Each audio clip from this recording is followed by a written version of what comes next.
छत्रपती संभाजीनगरच्या खवड्या डोंगरावरती जो काही भयंकर प्रकार घडला त्या प्रकारात एक नवीन ट्विस्ट समोर आलाय। आता याच घटनेसंदर्भात नवनवीन खुलासे होऊ लागलेले।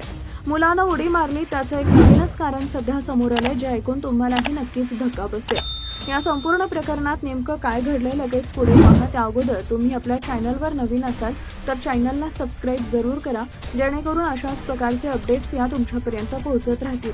मुलांना केवळ नवीन आयफोन न मिळाल्यामुळे आयुष्याचा शेवट करण्याच्या उद्देशाने डोंगरावर गेलेल्या कुणालला वाचवण्याच्या प्रयत्नात त्याच्या वडिलांचा दरीत कोसळून मृत्यू झाला।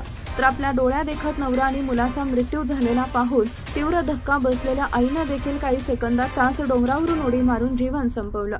एकाच कुटुंबातील तिघांचा असा दुर्दैवी अंत झाल्यानं संपूर्ण छत्रपती संभाजीनगर हादरलंय।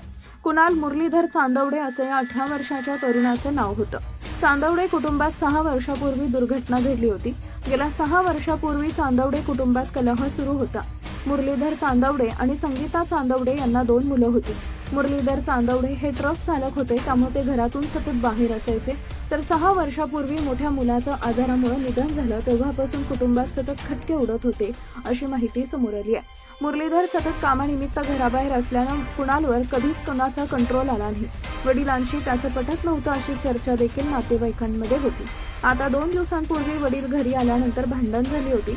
त्यानंतर कुणालनं टोकाचा निर्णय घेतला असं समजतंय। कुणालचं वडिलांसोबत पटत नव्हतं, पण आईचं म्हणणं तो ऐकायचा। पण डोंगरावर आई शेवटपर्यंत आपल्या मुलाला वाचवण्यासाठी त्याच्याकडे विनंत्या करत होती। मात्र काहीच लेकानं काहीच ऐकलं नाही आणि क्षणात अख्खं कुटुंब संपलं। तुझे पप्पा सोबत वाद आहेत ना, हे बघ मी आता मंगळसूत्र काढून फेकते, तुझ्या वडिलांना सोडून देते, तुझ्या सोबत येते, आपण दोघं राहू, मला सोडून जाऊ नकोस रे, असं म्हणत आईनं मंगळसूत्र काढून फेकलं होतं। पण मुलानं काहीच ऐकलं नाही। दरम्यान गेल्या काही दिवसांपासून कुणालचा आणि त्याच्या वडिलांचा वाद सुरू होता। वडिलांकडून खर्चाला पैसे न मिळणे आणि आयफोन मोबाईलचे हप्ते थकल्याची सल त्याच्या मनात घर करून बसली होती। त्यानं स्वतःचा महागडा आयफोन, हातातील घड्याळ आणि गळ्यातील चांदीची साखळी काढून फेकून दिली। आई माझं कोणीच ऐकत नाही, मला जगण्यात रस नाहीये, माझ्या लाईफचं सोल्युशनच नाहीये, असं म्हणत त्यानं आपली व्यथा आईसमोर मांडली होती।